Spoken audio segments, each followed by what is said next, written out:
In this video, I will tell you that how you can create zoom in and zoom out effect in CapCut. So it is very simple.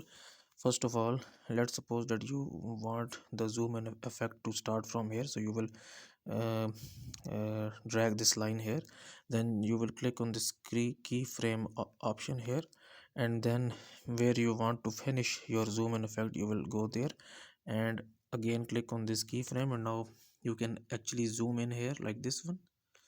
And if you move back and play this video here, now you can see that we have created the zoom in effect.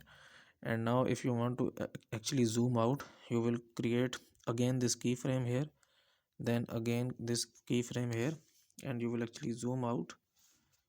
And now you can see that we have zoomed out. So that's how you can actually create this zoom in and zoom out effect in CapCut. So guys, if you find this video useful, kindly like this video and subscribe to my channel, and I will see you in the next video.